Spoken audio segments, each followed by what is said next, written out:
स्वागत है आप सभी का लोक बंधु के YouTube चैनल पर। तो अपने जो SI रिवीजन सीरीज चल रही थी जिसके अंदर अपने Rajasthan economic survey, Indian economic survey और उसके साथ साथ करंट अफेयर्स जो है उसका रिवीजन कर रहे थे। तो उस सीरीज के अंदर अपने जो इंडियन इकोनॉमिक सर्वे है उसकी एक क्लास कंप्लीट कर चुके हैं, जिसमें अपने इंडियन इकोनॉमिक सर्वे की जो सार है और जो उसकी प्रस्तावना है वो अपने पढ़ चुके थे। ठीक है, उसके अलावा उसके चैप्टर वाइज जो है अपने वो भी करेंगे उसको, लेकिन उससे पहले एक चैप्टर और आता है, वो है इंडियन बजट का। ठीक है, इंडियन बजट जो है वो आज अपने पढ़ने वाले हैं। सबसे पहली बात तो मैं आपको बता दूं एसआई के अंदर इसका कितना इंपॉर्टेंस है इस टॉपिक का।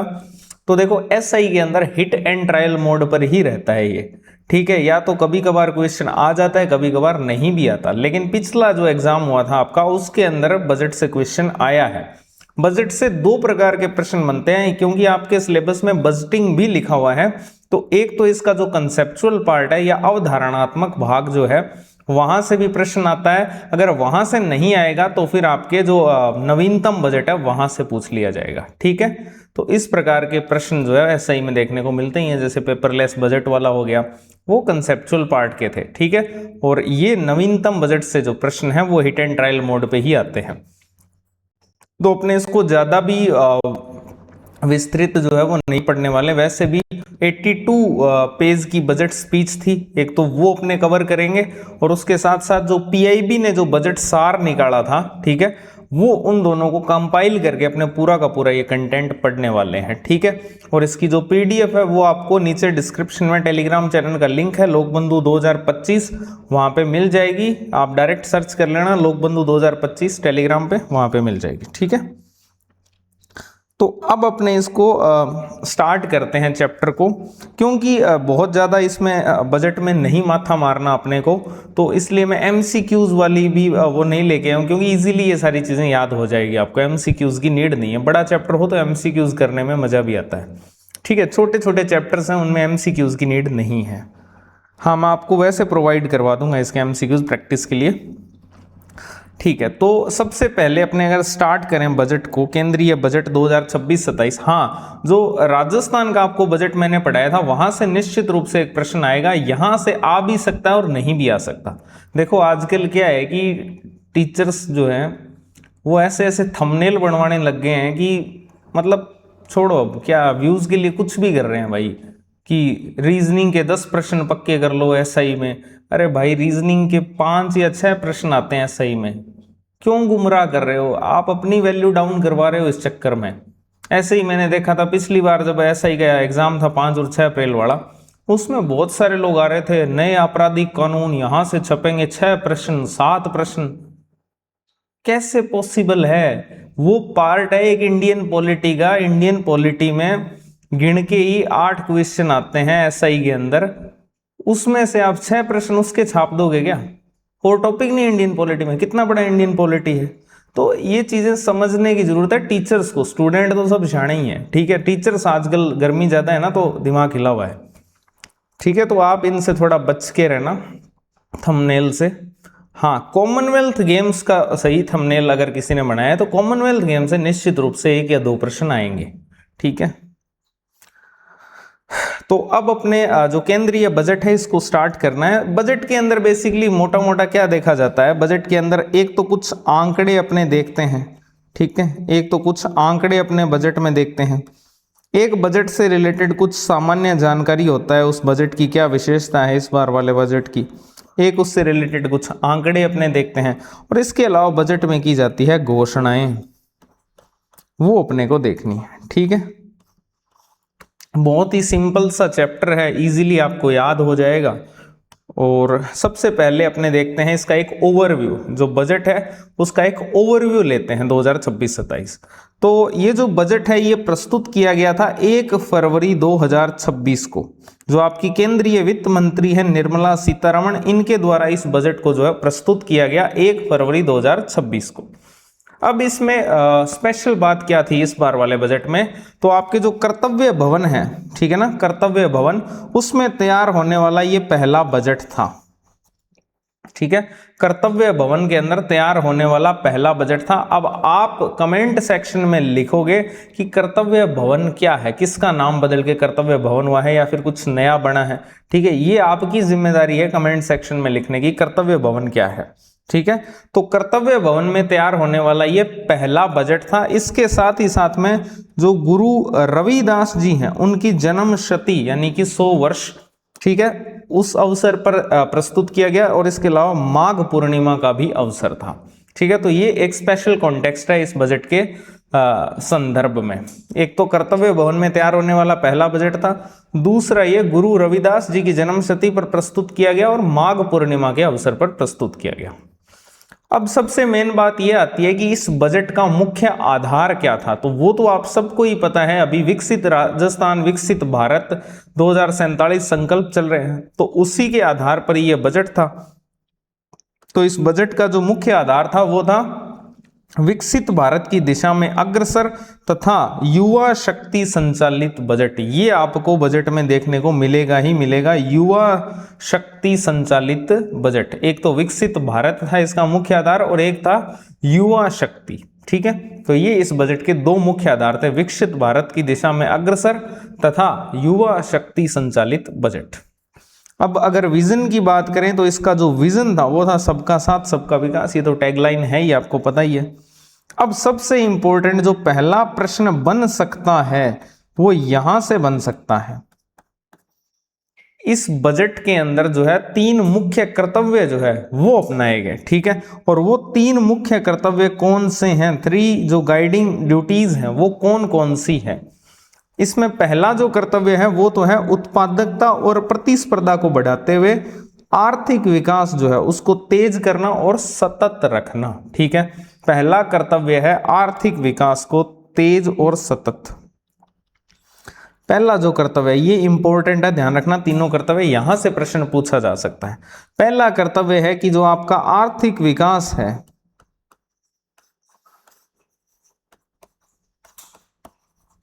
ठीक है, इस आर्थिक विकास को एक तो तेज और एक सतत रखना। अब इसको करने का तरीका क्या है, तो इसको करने का तरीका है जो आपकी प्रोडक्टिविटी है, उत्पादकता है, इसको बढ़ाया जाए, और एक जो आपके कॉम्पिटेटिवनेस है, प्रतिस्पर्धा है, इसको बढ़ाया जाए। अगर ये बढ़ेंगे तो अपने आप आर्थिक विकास तेज और सतत होगा। तो पहला कर्तव्य तो यही है कि उत्पादकता और प्रतिस्पर्धा को बढ़ाते हुए आर्थिक विकास को तेज और सतत रखना। दूसरा जो कर्तव्य है वो ये है लोगों की आकांक्षाओं को पूरा करना और क्षमता निर्माण करना। लोगों की जो भी एक्सपेक्टेशंस है उसको पूरा करना, यानी कि जो लोगों की आकांक्षाएं हैं उनको पूरा करना। ठीक है, लोगों की जो आकांक्षाएं हैं उनको तो पूरा करना, और इसके अलावा जो आपके क्षमता निर्माण है इस पर बल देना। तो ये 2 चीजें हैं दूसरे कर्तव्य में, एक लोगों की आकांक्षाओं को पूरा करना और दूसरा क्षमता निर्माण करना। ये दूसरा कर्तव्य है। और तीसरा कर्तव्य है सबका साथ सबका विकास के तहत जो संसाधन है और अवसर है उनकी सर्वव्यापी पहुंच सुनिश्चित करना, है ना। संसाधनों और जो अवसर है उनकी सर्वव्यापी पहुंच सुनिश्चित करना। और तीसरा कर्तव्य है सबका साथ सबका विकास।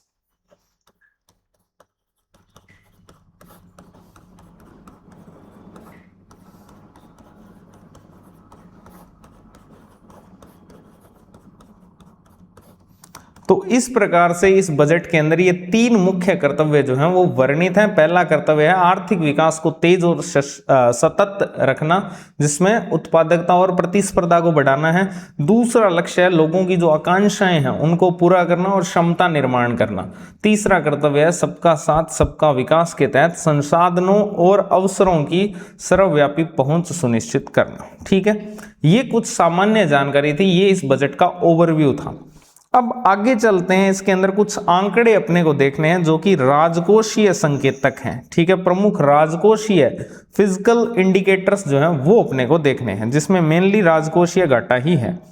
ठीक है, तो इसके अंदर अपने सबसे पहले तो 2 अपने, एक तो रियल एस्टीमेट देखेंगे, एक तो होता है RE यानी कि रियल एस्टीमेट यानी कि वास्तविक अनुमान, वास्तविक अनुमान, और एक होता है BE यानी कि बजट एस्टीमेट यानी कि बजट अनुमान। ठीक है, वास्तविक अनुमान क्या है और बजट अनुमान क्या है। तो जो बजट अनुमान है, क्योंकि बजट 2026-27 का ही 26-27 का पेश हुआ है, तो बजट अनुमान 2026-27 का होगा, और वास्तविक अनुमान उससे एक पहले वाला होगा, यानी 2025-26 का क्या होगा, वास्तविक अनुमान होगा। तो जो राजकोषीय घाटा है, अगर हम राजकोषीय घाटे की बात करें तो ये अगर अपने वास्तविक अनुमान देखें तो 2025-26 के अंदर ये जीडीपी का 4.4% था। कितना था? जीडीपी का 4.4%, जबकि बजट अनुमान 2026-27 ये कहता है कि ये जीडीपी का 4.3% होगा। कितना होगा? 4.3%। अगर हम मध्य अवधि लक्ष्यों की बात करें तो 2025-26 तक ये 4.5% जो है उससे कम ही रखना था, और उसमें उपलब्धि हासिल हुई है। ठीक है, अगर अपने बात करें बजट राजकोषीय घाटे की, ठीक है, राजकोषीय घाटा, अगर राजकोषीय घाटे की अपने बात करें तो अगर वास्तविक अनुमान देखें, रियल एस्टीमेट 2025-26 के, तो वो था 4.4% जीडीपी का। ठीक है, बजट एस्टीमेट देखें 2026-27 के, तो ये 4.3% कम करने का अनुमान है। ठीक है, और अगर अपने जो मध्य अवधि लक्ष्य रखे गए थे वो था कि ये जो बजट घाटा है ये 4.5% जो है, राजकोषीय घाटा 4.5% से जो है वो कम होना चाहिए, ये मध्य अवधि लक्ष्य थे। ठीक है, ये बात है राजकोषीय घाटे की। अब अगर अपने दूसरा इसमें इंडिकेटर देखें जो कि है आपके डेब्ट टू जीडीपी, यानी ऋण से जीडीपी जो अनुपात है वो कितना है। तो ऋण से जीडीपी अनुपात जो आपके हैं, जो वास्तविक अनुमान था वो था 56.1% का, जबकि जो बजट अनुमान है वो 55.6% का है। जबकि 2030-31 तक ये जो ऋण से जीडीपी अनुपात है इसको 50% ±1 का लक्ष्य है, यानी 49 से 51% का है। तो ये ध्यान से समझ लेना, ऋण से जीडीपी अनुपात, ऋण से जीडीपी, ऋण बाई जीडीपी, तो ऋण से जीडीपी जो अनुपात है, अगर अपने वास्तविक आंकड़ा देखें तो वास्तविक आंकड़ा है जो आपके रियल एस्टीमेट है 2025-26 का, वो है 56.1%। आप 56% भी याद रख सकते हो, कोई इशू नहीं है।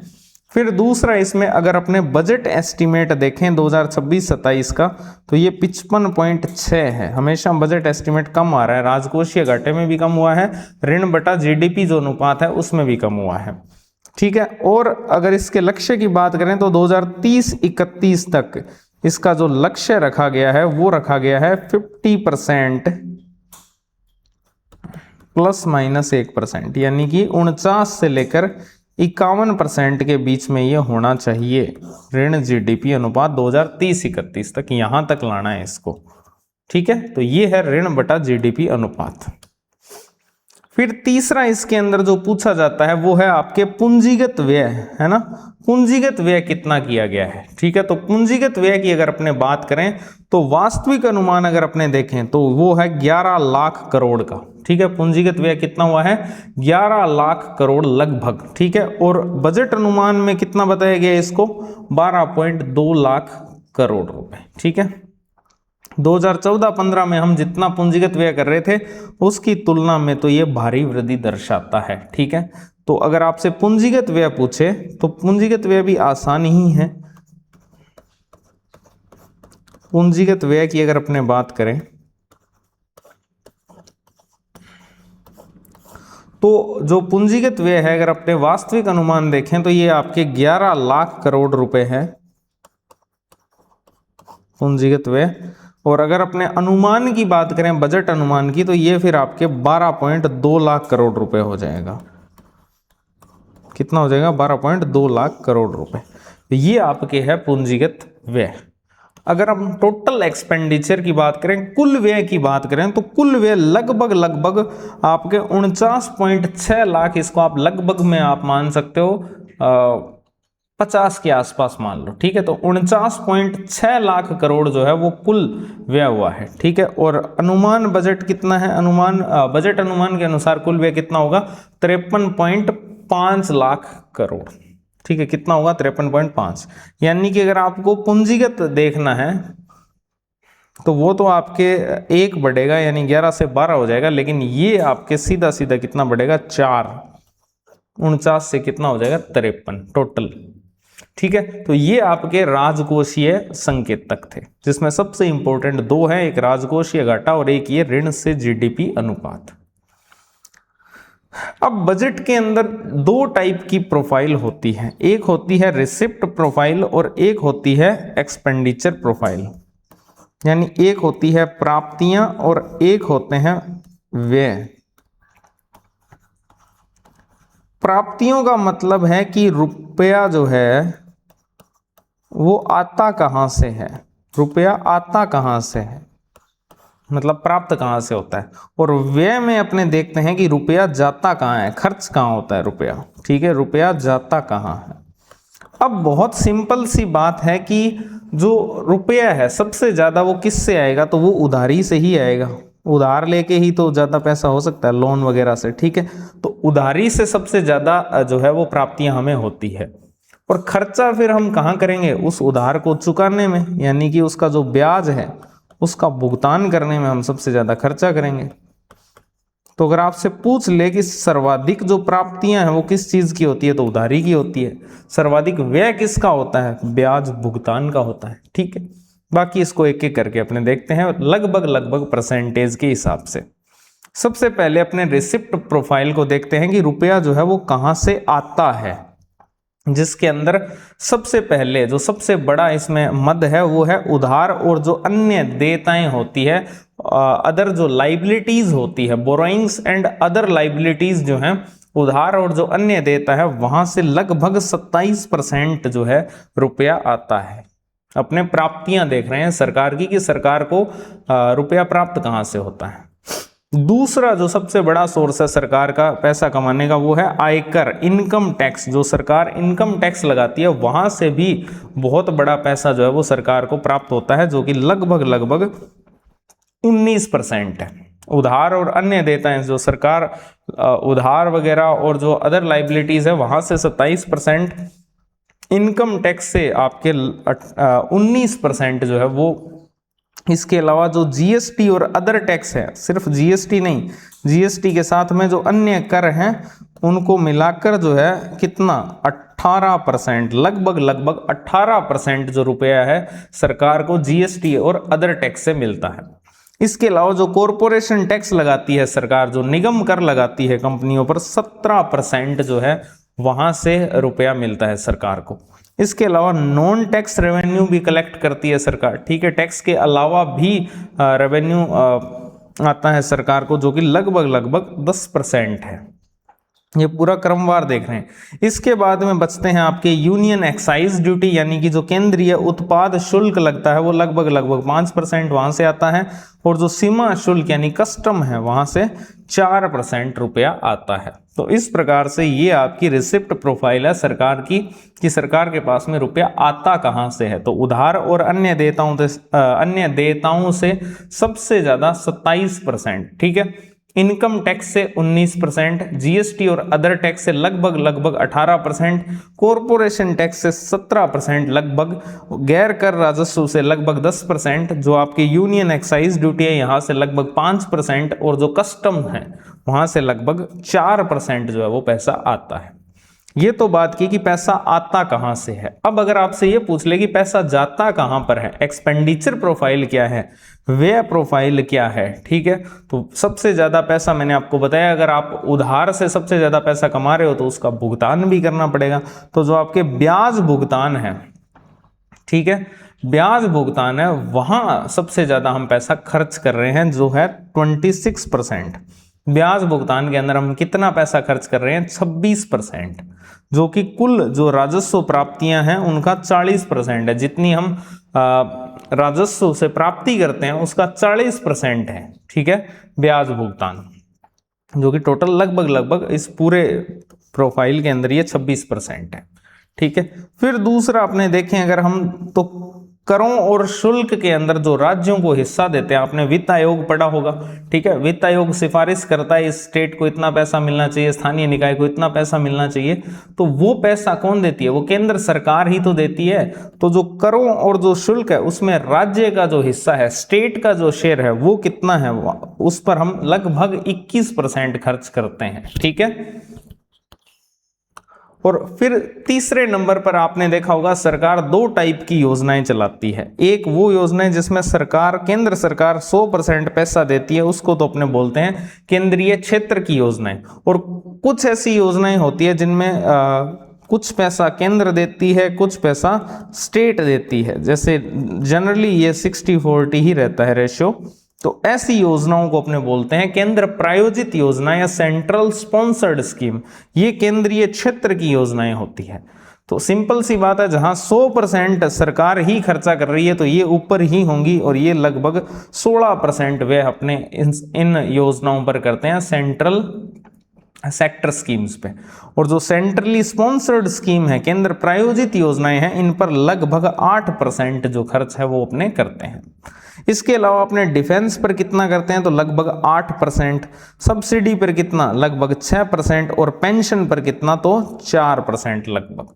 तो ये आपके आता है व्यय प्रोफाइल, या फिर रुपया जाता कहां पर है। तो जाता कहां है, तो ब्याज भुगतान के अंदर चला जाता है 26%, करों और शुल्कों के अंदर राज्यों का जो हिस्सा है वहां पर 21% जाता है, केंद्रीय क्षेत्र की योजनाओं में 16%, केंद्र प्रायोजित योजनाओं में 8%, डिफेंस के अंदर 8%, सब्सिडी में 6% और पेंशन में 4% पैसा जाता है, ठीक है। तो ये पूरा का पूरा प्रोफाइल है, रिसिप्ट प्रोफाइल और एक्सपेंडिचर प्रोफाइल।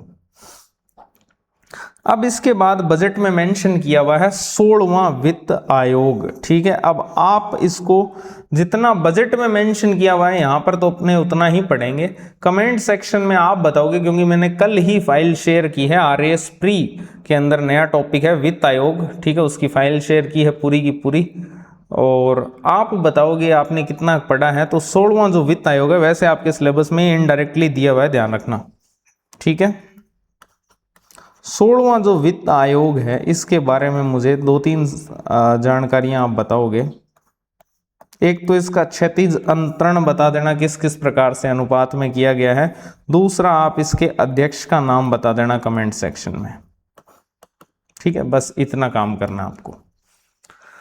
अगर यहां अपने बात करें जितना बजट के अंदर इसको मेंशन किया गया है, तो बजट में जो 16वां वित्त आयोग है, इसकी रिपोर्ट जो प्रस्तुत की गई वो की गई 17 नवंबर 2025 को। कब की गई इसकी बजट में क्या 16वां जो वित्त आयोग है इसकी रिपोर्ट कब प्रस्तुत की गई, 17 नवंबर 2025 को, ठीक है। किसको सौंपी गई, राष्ट्रपति को सौंपी गई। और राष्ट्रपति जो है इसे कहां पर रखाएगा, फिर संसद के अंदर, आर्टिकल 281 के तहत, आर्टिकल 281 के तहत राष्ट्रपति जो है इसे कहां पर रखेगा, संसद के अंदर रखेगा। कब सौंपी गई ये रिपोर्ट, 17 नवंबर 2025 को। तो यहां पर इस रिपोर्ट की मेन बात, जो सबसे मेन चीज होती है, वित्त आयोग का सबसे मुख्य कार्य जो होता है वो ये होता है कि जो राज्य हैं उनको कितना शेयर मिलेगा, स्टेट को कितना शेयर मिलेगा। तो पिछली बार जो था 41%, वो इस बार भी यथावत ही रखा गया है। कर अंतरण की बात अगर अपने करें, वर्टिकल की बात करें, तो राज्यों को केंद्रीय करों के अंदर 41% जो हिस्सेदारी है वो मिलेगी, ठीक है। जो ऊपर अपने बात की थी यहाँ पर करों और शुल्कों के अंदर राज्यों का हिस्सा, वही ये वित्त आयोग ही डिसाइड करता है। और 16वें वित्त आयोग ने भी वही सेम डिसाइड किया है जो आपके 15वें वित्त आयोग ने किया था, 41% हिस्सेदारी। 1% की कटौती क्यों हुई, उसका कारण जम्मू कश्मीर और लद्दाख है, ठीक है। तो जो कर अंतरण है, तो राज्यों को केंद्रीय करों के अंदर कितनी हिस्सेदारी मिलेगी, 41% की हिस्सेदारी मिलेगी। इसके अलावा अगर अपने बात करें 16वें वित्त आयोग के अनुदान की, ठीक है, 16वें वित्त आयोग के अनुदान की, तो वित्त वर्ष 2026-27 के लिए राज्यों हेतु इसने 1.4 लाख करोड़ रुपए का जो अनुदान है उसका प्रावधान किया है, जिसके अंतर्गत स्थानीय निकाय और आपदा प्रबंधन अनुदान भी शामिल है। तो राज्यों को कितना अनुदान देने की इसने बात की है, 1.4 लाख करोड़, ठीक है। कितना अनुदान, 1.4 लाख करोड़ रुपए का जो अनुदान है वो इस वित्त आयोग ने सिफारिश किया है राज्यों के लिए, ठीक है। ये कुछ बातें हुई आंकड़ों से रिलेटेड। अब अपने चलते हैं घोषणाओं की तरफ। क्या क्या घोषणाएं बजट के अंदर भी है उसको अपने सेक्टर वाइज देखने वाले हैं।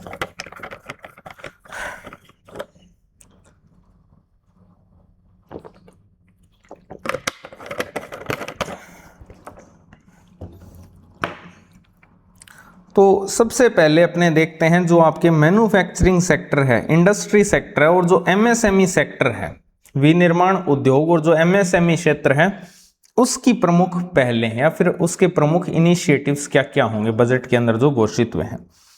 सबसे पहले इसमें आता है बायोफार्मा शक्ति योजना। बायोफार्मा जो शक्ति योजना है ये लाई जाएगी, जिसके तहत आपके अगले 5 वर्षों के अंदर 10,000 करोड़ रुपए का जो है परिव्यय इस पर किया जाएगा। बायोफार्मा शक्ति योजना के तहत अगले 5 वर्षों के अंदर 10,000 करोड़ रुपए का जो परिव्यय है वो किया जाएगा, जिसके तहत आपके 3 नए जो NIPER संस्थान है ना, जो कि बायोफार्मा से रिलेटेड संस्थान है,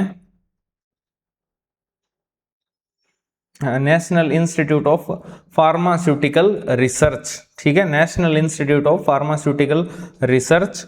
तो ये जो है संस्थान आपके, तो 3 नए जो हैं आपके फार्मास्यूटिकल संस्थान जो है उनकी स्थापना की जाएगी इसके तहत, और जो 7 मौजूदा ये संस्थान है उनका उन्नयन किया जाएगा, ठीक है। 3 तो नए स्थापित होंगे और 7 जो मौजूदा हैं उनका क्या किया जाएगा, उन्नयन इसके तहत किया जाएगा। और इसमें 1000 प्लस मान्यता प्राप्त जो क्लिनिकल ट्रायल साइट्स हैं उनका नेटवर्क भी बनाया जाएगा। तो ये आपके आती है बायोफार्मा शक्ति योजना, जिसके तहत अगले 5 साल के अंदर 10,000 करोड़ रुपए का जो है वो परिव्यय किया जाएगा, जिसके तहत 3 नए national institute of pharmaceutical research संस्थान जो है उनकी स्थापना होगी, 7 मौजूदा संस्थान का क्या होगा, उन्नयन होगा, और 1000 प्लस मान्यता प्राप्त जो क्लिनिकल ट्रायल साइट्स हैं उनका नेटवर्क बनाया जाएगा। तो ये आपके आती है बायोफार्मा शक्ति योजना। इसके बाद में जो आपका इंडिया सेमीकंडक्टर मिशन है, इंडिया सेमीकंडक्टर मिशन 2.0, उसके तहत स्वदेशी IP डिजाइन हो गया, ठीक है। इसके अलावा उपकरण या सामग्री विनिर्माण हो गया, और आपूर्ति श्रृंखला जो है उसको सुदृढ़ किया जाएगा, ठीक है। इसके बाद आता है इलेक्ट्रॉनिक घटक विनिर्माण योजना। इलेक्ट्रॉनिक घटक विनिर्माण योजना, जिसके तहत जो खर्चा है उसको 22,000 करोड़ से बढ़ाकर 40,000 करोड़ किया गया है। तो इलेक्ट्रॉनिक घटक जो विनिर्माण योजना है उसकी राशि जो है उसको अब कितना कर दिया है, 40,000 करोड़ कर दिया है। क्या ये इंपॉर्टेंट है? बिल्कुल भी नहीं।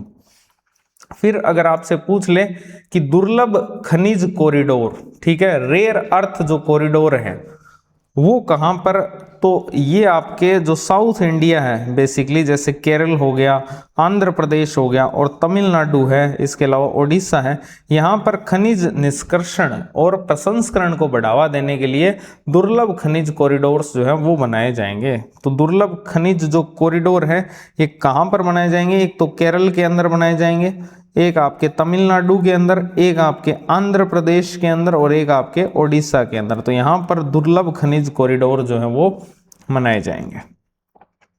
इसके अलावा 3 समर्पित केमिकल पार्क्स भी स्थापित किए जाएंगे। 3 समर्पित केमिकल पार्क या रासायनिक पार्क जो है वो स्थापित होंगे, जो कि आपके प्लग एंड प्ले मॉडल पर आधारित होंगे, क्लस्टर आधारित होंगे और प्लग और प्ले मॉडल पर काम करेंगे, और ये चैलेंज मोड से स्थापित होंगे 3 नए समर्पित रासायनिक पार्क। इसके अलावा अगर अपने टेक्सटाइल सेक्टर की बात करें तो उस टेक्सटाइल सेक्टर के 5 जो स्तंभ बताए गए हैं बजट के अंदर वो कौन कौन से हैं, तो उसमें एक आपके आता है राष्ट्रीय फाइबर योजना। राष्ट्रीय फाइबर योजना, जिसके तहत आपके प्राकृतिक और नए युग के जो फाइबर हैं उनमें आत्मनिर्भरता लाई जाएगी। दूसरा आपके आता है वस्त्र विस्तार और रोजगार योजना, जिसमें क्लस्टरों का आधुनिकीकरण किया जाएगा। तीसरा इसमें आता है राष्ट्रीय हथकरघा और हस्तशिल्प कार्यक्रम। चौथा है टैक्स इको पहल, जिसमें धारणीय वस्त्रों से रिलेटेड है। समर्थ 2.0 जो कि वस्त्र कौशल विकास को बढ़ावा देगी, ठीक है। तो ये आपके टेक्सटाइल सेक्टर के 5 स्तंभ बताए गए हैं। हो सकता है ये प्रश्न पूछ लिया जाए कि निम्न में से टेक्सटाइल बजट में वर्णित टेक्सटाइल सेक्टर के 5 स्तंभों में शामिल नहीं है। तो ये आप अच्छे से इसको पढ़ के जाना, जिसमें एक तो आपके आ जाएगा राष्ट्रीय फाइबर योजना। फाइबर आप सब जानते ही हैं, राष्ट्रीय फाइबर योजना यानी प्राकृतिक और नए युग का जो फाइबर है उसमें जो है वो आत्मनिर्भरता लाई जाए। दूसरा है वस्त्र विस्तार और रोजगार योजना, जिसके तहत क्लस्टरों का क्या किया जाए, आधुनिकीकरण किया जाए। तीसरा इसमें आता है राष्ट्रीय हथकरघा और हस्तशिल्प कार्यक्रम। चौथा है टैक्स इको पहल, जो कि धारणीय वस्त्रों से संबंधित है। और पांचवा है समर्थ 2.0, जिसमें वस्त्र कौशल विकास जो है उसको बढ़ावा दिया जाएगा। इसके अलावा एक योजना स्टार्ट की जाएगी, महात्मा गांधी ग्राम स्वराज योजना।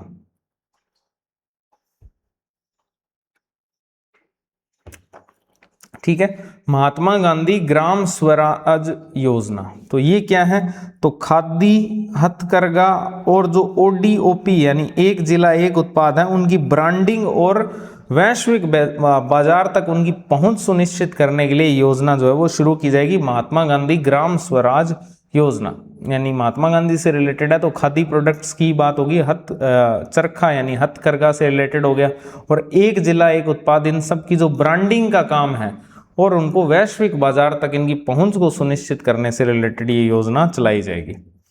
इसके अलावा जो एमएसएमई सेक्टर है, इसके लिए क्या सहायता प्रोवाइड करवाई जाएगी, बजट के अंदर क्या घोषित हुई है, तो इसके अंदर सबसे पहले आएगी आपके एसएमई जो विकास निधि है, एसएमई विकास निधि, जो कि आपके भावी जो चैंपियंस हैं, चैंपियन पोर्टल आप सबको पता है एमएसएमई से रिलेटेड, तो जो भावी चैंपियंस हैं उनके लिए 10,000 करोड़ रुपए का फंड है क्या, एसएमई विकास निधि।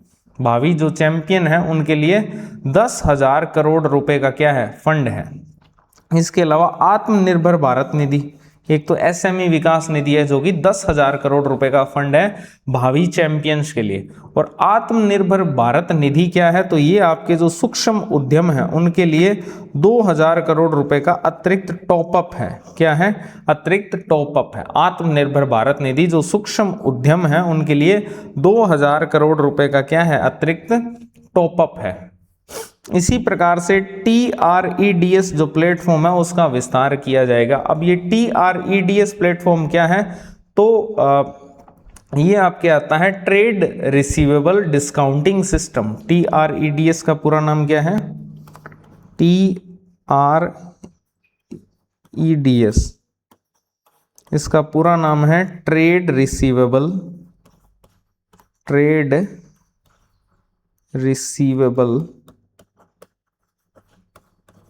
डिस्काउंटिंग सिस्टम,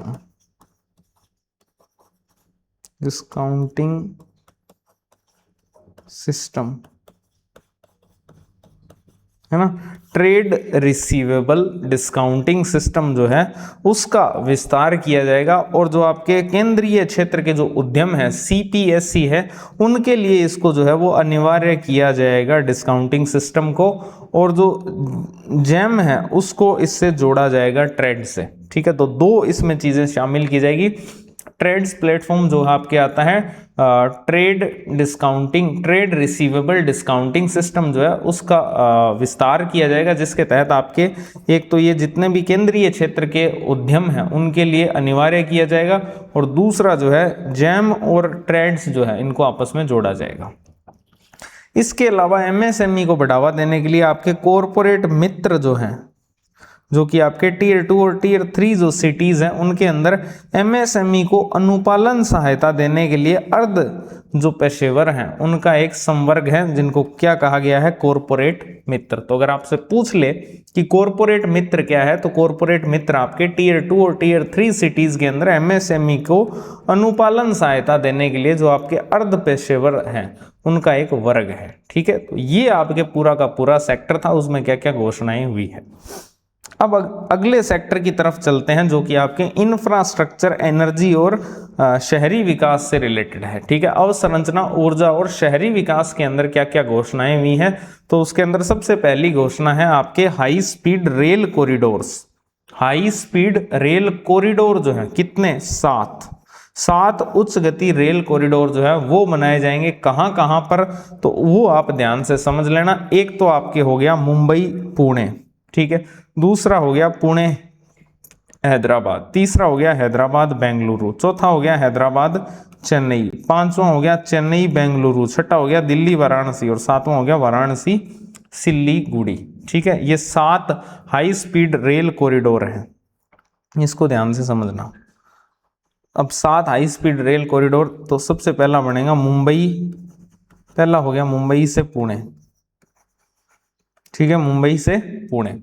दूसरा जो आपके हो जाएगा वो हो जाएगा पुणे से हैदराबाद, दूसरे हो जाएगा पुणे से हैदराबाद। तीसरा आपके हो जाएगा हैदराबाद से बेंगलुरु, हैदराबाद से बेंगलुरु। चौथा आपके हो जाएगा हैदराबाद से चेन्नई।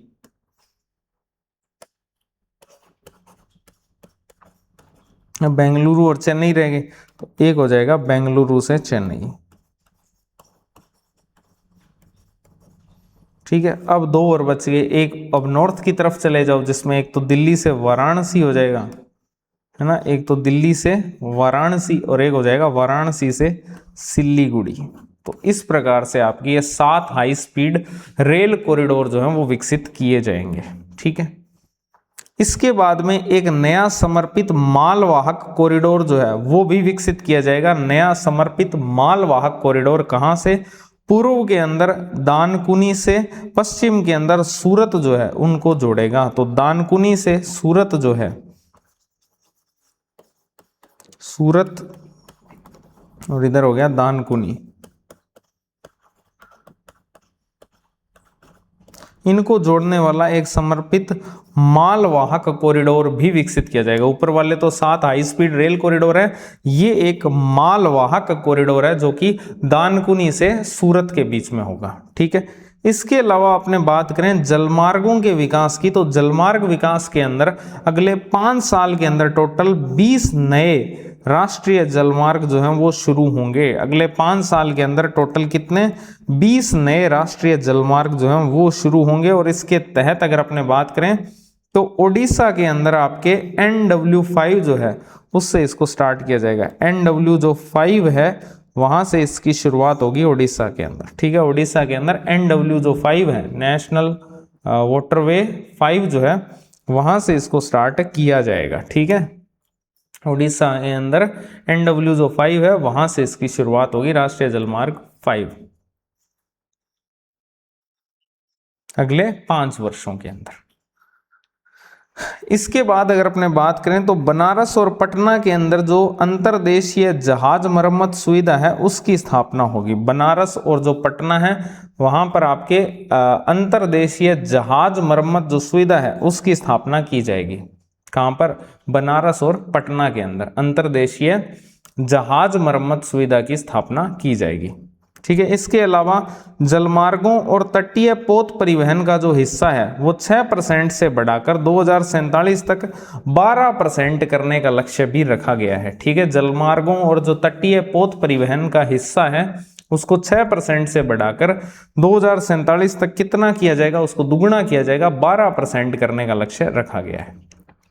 शहरी विकास के अंदर अगर अपने बात करें तो जो शहरी आर्थिक क्षेत्र हैं 5 वर्षों के अंदर प्रति शहरी आर्थिक क्षेत्र को 5,000 करोड़ रुपए का आवंटन हुआ है। ये आप छोड़ सकते हो, कोई खास फैक्ट है नहीं।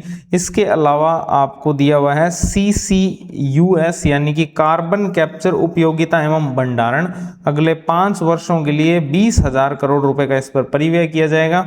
विद्युत, इस्पात, सीमेंट आदि 5 क्षेत्रों के लिए। ठीक है, ये भी कोई विशेष नहीं है, बस आप इतना याद रख सकते हो कितने क्षेत्रों के लिए? 5 क्षेत्रों के लिए। म्यूनिसिपल बॉन्ड्स की अगर अपने बात करें तो 1,000 करोड़ रुपए से अधिक का एकल बॉन्ड जारी करने पर 100 करोड़ रुपए का जो प्रोत्साहन है वो आपको दिया जाएगा म्यूनिसिपल बॉन्ड्स पर। ठीक है, नगर पालिका जो बॉन्ड है तो 1,000 करोड़ रुपए से अधिक का अगर एकल बॉन्ड जारी किया जाता है तो उस पर 100 करोड़ रुपए का प्रोत्साहन दिया जाएगा। ठीक है, ये बात हुई आपके कृषि अवसंरचना, ऊर्जा अवसंरचना और शहरी विकास से रिलेटेड। अगला सेक्टर है अपना कृषि, पशुपालन और उससे संबद्ध क्षेत्र, जिसके अंदर सबसे पहली पहल है भारत विस्तार। अब ये भारत विस्तार क्या है? तो भारत विस्तार है जो आपके कृषि संसाधन है उन तक पहुंच हेतु एक बहुभाषीय AI टूल है। है ना। मल्टी लैंग्वेज एआई टूल है भारत विस्तार, ठीक है, नाम से कुछ बहुत ज्यादा बड़ा नहीं है। कि कृषि जो संसाधन है उन तक पहुंच हेतु एक बहुभाषीय एआई टूल है जिसको कि इंडियन काउंसिल ऑफ एग्रीकल्चर जो रिसर्च है ICAR पैकेज और एग्री स्टैक पोर्टल जो है उससे इसको एकीकृत किया गया है। भारत विस्तार को ICAR पैकेज और एग्री स्टैक जो पोर्टल है इससे इसको एकीकृत किया गया है और ये कृषि संसाधनों तक पहुंच हेतु एक बहुभाषीय एआई टूल है। इसके अलावा शी मार्ट है, ये सी मार्ट नहीं है, ध्यान रखना, शी मार्ट है, शी यानी महिलाओं से रिलेटेड। तो लखपति दीदी कार्यक्रम जो है उससे आगे बढ़कर जो महिला क्लस्टर स्तरीय संघ हैं उनके लिए सामुदायिक स्वामित्व वाले खुदरा आउटलेट्स हैं शी मार्ट। शी मार्ट क्या है? तो लखपति दीदी जो कार्यक्रम चल रहा है उससे आगे बढ़कर जो आपके महिला क्लस्टर स्तरीय संघ हैं उनके लिए ये सामुदायिक स्वामित्व वाले एक खुदरा आउटलेट्स होंगे शी मार्ट, ये खोले जाएंगे, ठीक है। इसके बाद अगर अपने बात करें हाई वैल्यू एग्रीकल्चर की या फिर उच्च मूल्य वाली कृषि की, तो यहां पर क्या क्या इनिशिएटिव्स लिए जाएंगे? तो इसमें सबसे पहले आता है नारियल संवर्धन योजना, नारियल संवर्धन योजना, ठीक है। तो जो आपके अनुत्पादक पेड़ हैं उनको बदलकर नई किस्मों का रोपण जो है वो किया जाएगा, जिनमें उत्पादन हो ही नहीं रहा है ऐसे नारियल के पेड़ों को बदलकर नारियल की नई किस्में जो है उनका रोपण किया जाएगा। और भारत जो है विश्व का सबसे बड़ा नारियल उत्पादक है, ये आपको फैक्ट पता होना चाहिए, ठीक है। भारत जो है वो विश्व का सबसे बड़ा क्या है? नारियल उत्पादक देश है।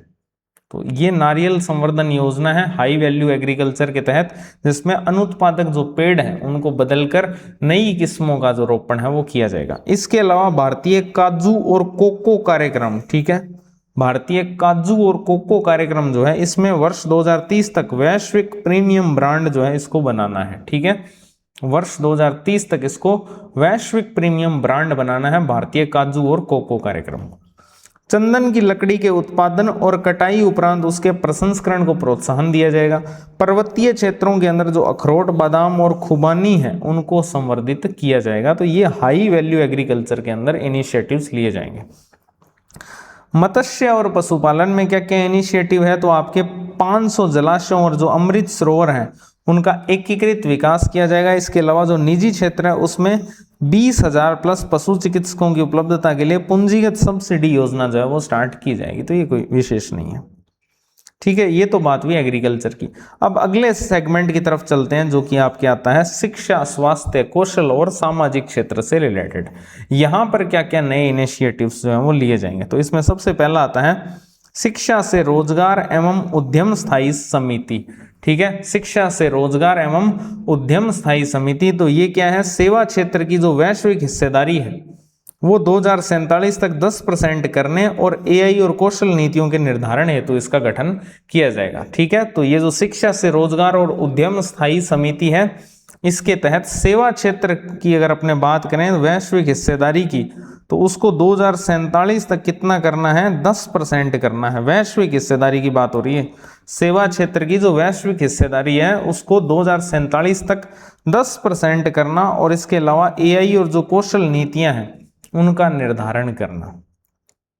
स्वास्थ्य और आयुष के अंदर क्या क्या नई पहल शुरू की जाएगी? तो 3 नए अखिल भारतीय जो आयुर्वेद संस्थान है AIIA जो है उनकी स्थापना की जाएगी। 3 नए अखिल भारतीय आयुर्वेद संस्थान जो है उनकी स्थापना की जाएगी।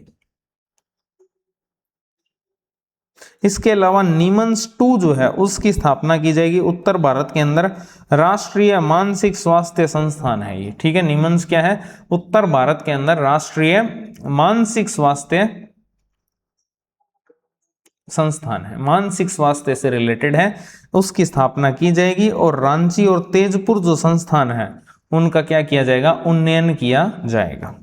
इसके अलावा 50% जिला अस्पतालों के अंदर आपातकालीन और ट्रॉमा केयर सेंटर्स जो हैं वो भी स्थापित होंगे। 5 निजी सार्वजनिक भागीदारी आधारित क्षेत्रीय चिकित्सा केंद्र जो है ये भी विकसित किए जाएंगे चिकित्सा मूल्य पर्यटन को बढ़ावा देने के लिए, ठीक है। कितने? 5। शिक्षा के अंदर क्या क्या इनिशिएटिव लिए जाएंगे?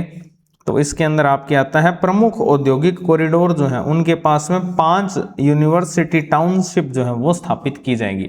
जो मेन औद्योगिक कॉरिडोर हैं उनके पास में 5 विश्वविद्यालय टाउनशिप जो है वो स्थापित किए जाएंगे। इसके अलावा जो उच्चतर शिक्षा है, हायर एजुकेशन है या STEM है, उसके अंदर जो अध्ययनरत छात्राएं हैं, छात्राओं हेतु प्रत्येक जिले के अंदर एक महिला छात्रावास भी खोला जाएगा। ठीक है, क्या ये फैक्ट पूछे जा सकते हैं? बिल्कुल नहीं।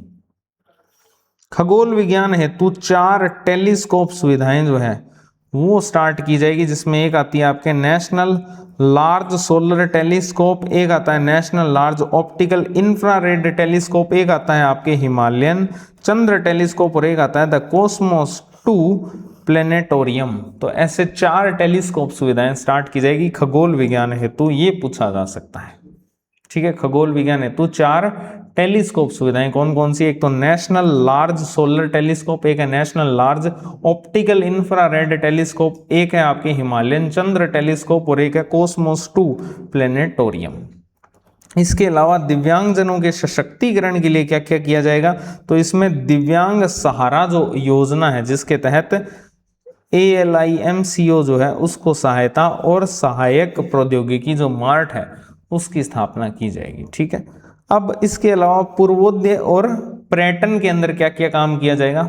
ठीक है, पूर्वोदय का मीनिंग है जो आपके पूर्वी राज्य हैं उनको किस प्रकार से बढ़ावा दिया जाएगा। तो उसके तहत आपके जो पूर्वोत्तर के जो 6 राज्य हैं वहां पर बौद्ध सर्किट जो है उसका विकास किया जाएगा। अब ये कौन कौन से 6 राज्य हैं? तो 7 sisters plus Assam, 7 sisters plus Sikkim, ये पूर्वोत्तर के राज्य हैं। ठीक है, अब इनमें से 6 लेने हैं आपको। 6 राज्यों के अंदर बौद्ध सर्किट का विकास होगा। तो एक तो आपके हो गया अरुणाचल प्रदेश, दूसरा हो गया असम, तीसरा यहाँ पर सिक्किम भी है, ध्यान रखना क्योंकि सिक्किम भूटान और नेपाल के बिल्कुल पास में है, चौथा इसमें आएगा मणिपुर, पांचवा है मिजोरम, छठा है त्रिपुरा। यानी इसमें मेघालय और नागालैंड नहीं है, बस ये ध्यान रखना। ठीक है, मेघालय और नागालैंड को छोड़कर बाकी जो 6 हैं वहां पर क्या किया जाएगा? बौद्ध सर्किट का विकास किया जाएगा। इसके अलावा 15 पुरातात्विक जो स्थल हैं उनका सांस्कृतिक गंतव्य के रूप में विकास किया जाएगा, जिसमें लोथल हो गया, धोलावीरा हो गया, राखीगढ़ी हो गया, आदिचनाल्लुर हो गया, सारनाथ है, हस्तिनापुर है और ले पैलेस है। ऐसे करके टोटल 15 पुरातात्विक जो स्थल हैं उनका सांस्कृतिक गंतव्य के रूप में जो है विकास किया जाएगा। इसके अलावा भारत जो है वो प्रथम जो आपके ग्लोबल बिग कैट शिखर सम्मेलन होगा उसकी भी मेजबानी करेगा, जिसके अंदर टोटल 95 सदस्य देश शामिल है। ठीक है, तो ये जो ग्लोबल बिग कैट शिखर सम्मेलन है जिसमें लगभग 95 सदस्य देश हैं उसकी मेजबानी कौन करेगा? भारत करेगा। ठीक है, तो ये सारी बातें हुई। अब अपने बजट के लास्ट सेगमेंट की तरफ चलते हैं और सबसे ज़्यादा नागरिक जो होते हैं वो इसी का वेट कर रहे होते हैं, इसी को उड़ीकते हैं कि टैक्स के अंदर क्या क्या छूट मिलेगी हमें, वो बता दो बस। तो टैक्स के अंदर सरकार ने क्या क्या सुधार किए गए हैं, प्रमुख कर सुधार क्या क्या हुए हैं बजट के अंदर, वो अब अपने पढ़ने वाले हैं। तो इसको आप ध्यान से समझ लेना, यहाँ से प्रश्न आ सकता है।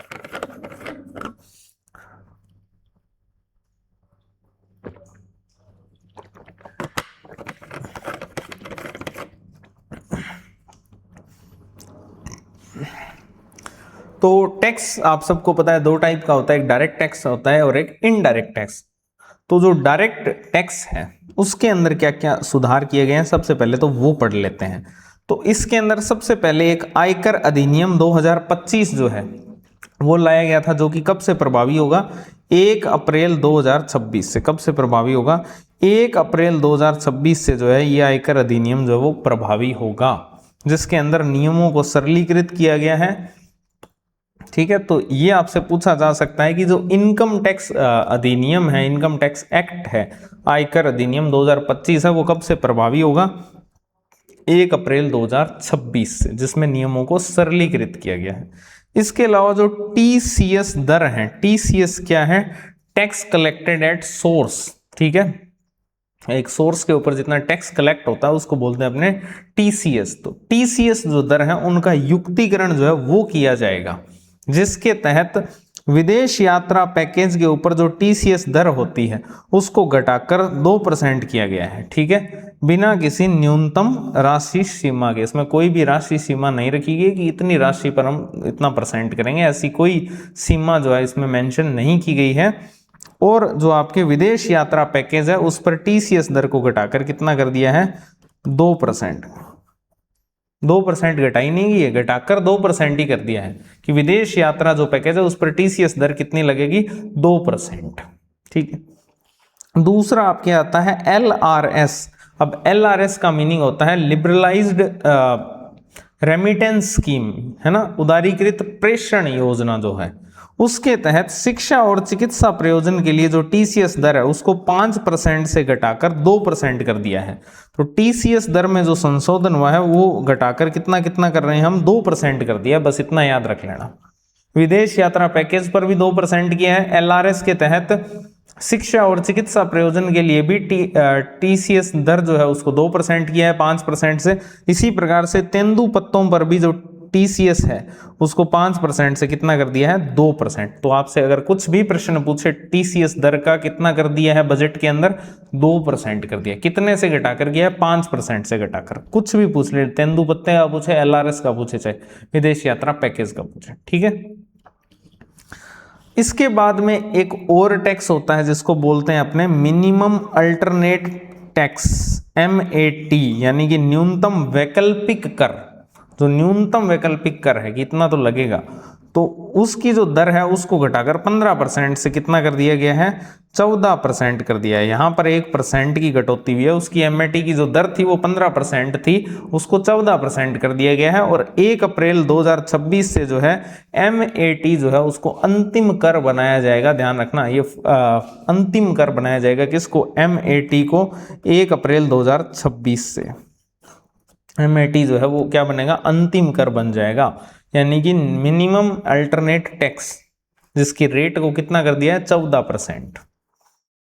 इसके अलावा जो आपके प्रतिभूति लेन देन कर है, प्रतिभूति लेन देन कर है उसमें की गई है वृद्धि। ठीक है। प्रतिभूति लेन देन जो कर है उसमें क्या की गई है, वृद्धि की गई है, जिसमें जो फ्यूचर्स हैं उस पर इसको बढ़ाकर कितना कर दिया है, 0.02% लगती थी पहले ये, और फ्यूचर्स पर, है ना, अब इसको बढ़ाकर कितना कर दिया, 0.05% कर दिया है।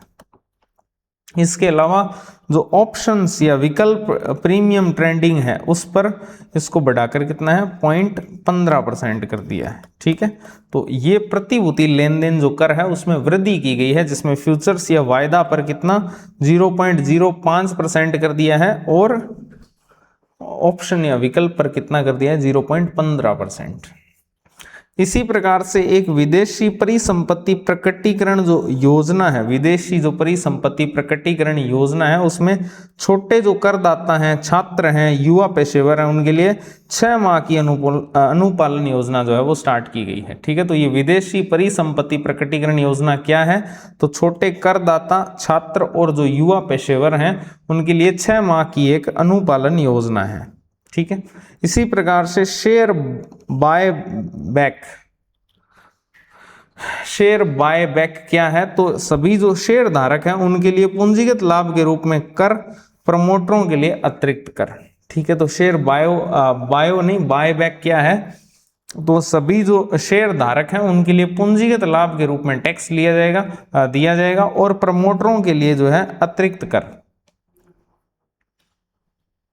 ये तो थे आपके डायरेक्ट टैक्स के अंदर क्या क्या संशोधन हुए हैं।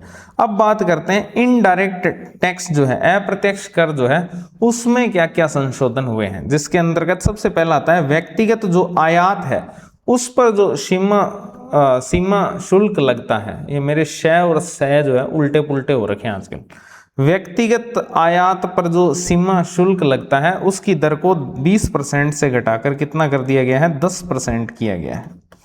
व्यक्तिगत जो आयात होता है उस पर जितना भी कस्टम लगता है वो 20% से घटाकर 10% कर दिया गया है। इसके अलावा जो स्वास्थ्य राहत है, अगर हम स्वास्थ्य राहत की बात करें तो 17 कैंसर या फिर जो जीवन रक्षक औषधियां हैं और 7 दुर्लभ बीमारियों की जो दवाएं हैं उनके आयात पर मूल सीमा शुल्क के अंदर पूर्ण छूट दी गई है। ठीक है। एक तो क्या परिवर्तन हुआ है, जो व्यक्तिगत आयात है उस पर सीमा शुल्क जो है उसको 20% से 10% किया गया है। दूसरा, स्वास्थ्य के अंदर जो आपके 17 कैंसर जीवन रक्षक औषधियां हैं और जो 7 दुर्लभ बीमारियों की जो दवाएं हैं उनके आयात पर जो मूल सीमा शुल्क है उसमें 100% छूट दी गई है, पूर्ण छूट दी गई है। ठीक है।